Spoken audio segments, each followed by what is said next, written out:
ओम गण गणपते नमो नमः। ओम नमो भगवते वासुदेवाय नमः। श्री विष्णु पुराण का 5वां अध्याय, 7 पाताल लोगों का विस्तृत वर्णन। पराशर जी बोले, हे द्विजवर, मैंने तुमसे इस पृथ्वी के विस्तार का वर्णन से कहा है। इसकी ऊंचाई भी 70 सहस्त्र योजन कही जाती है।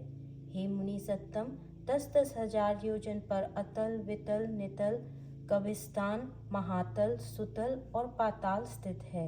हे मैत्रेय, सुंदर महलों से सुशोभित वहाँ भी भूमियाँ शुक्ल, कृष्ण, अरुण और पीत वर्ण की तथा शंकरमयी हैं, शैली और सुवर्णमयी हैं।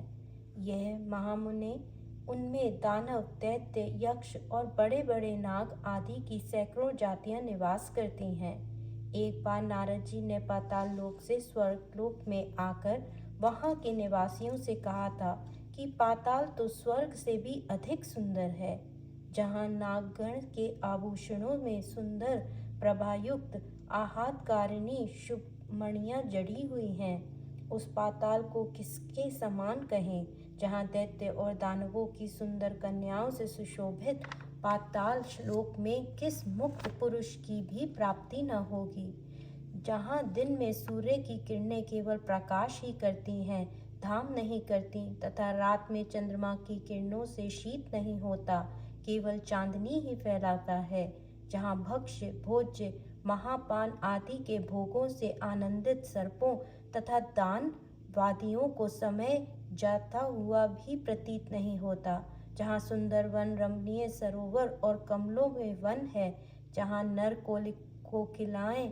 की सुमधुर कुंग कूक गूंजती है एवं आकाश मनोहरी है। हे द्विज, जहाँ पाताल निवासी दैत्य, दानव एवं नाग गण द्वारा अति स्वच्छ आभूषण, सुगंधमय अनुलेपन, वीणा और मगध आदि के स्वर तथा तुरग से सब एवं भाग्यशालियों को भोगने योग्य और भी अनेक भोग भोगे जाते हैं।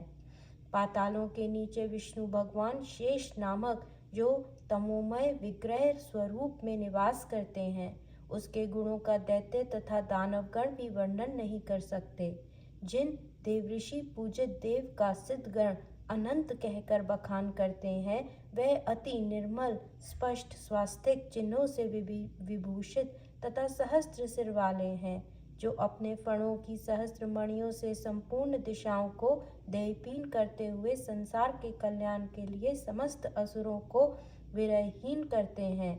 मत के कारण अरुण नयन सदैव एक ही कुंडल पहने हुए तथा मुकुट पर माला आदि धारण किए, जो अग्नि युक्त श्वेत पर्वत के समान सुशोभित हैं।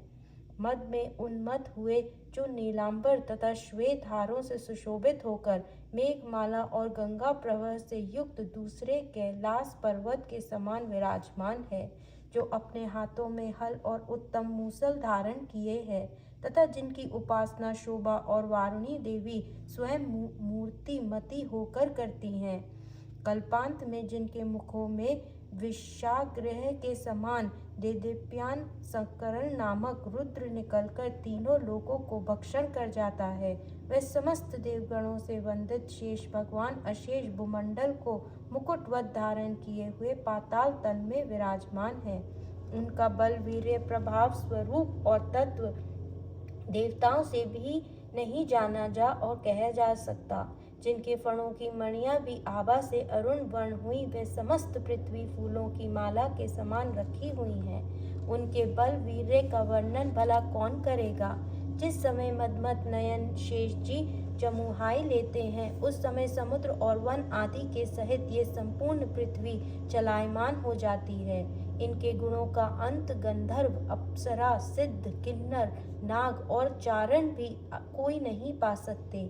इसलिए ये अविनाशी देव अनंत कहलाते हैं, जिनका नाग वधुओं द्वारा लेपित हरिचंदन पुनः पुनः श्वास वायु से छूट छूट कर दिशाओं को सुगंधित करता है, जिनकी आराधना से पूर्वकालीन महर्षि गर्ग ने समस्त ज्योतिष मंडल और शकुन अपशकुन आदि नामितिक फलों को तत्व जाना था, उन नागश्रेष्ठ शेष जी ने इस पृथ्वी को अपने मस्तक पर धारण किया हुआ है, जो स्वयं भी देव, असुर और मनुष्यों के सहित संपूर्ण लोकमाला को धारण किए हुए हैं।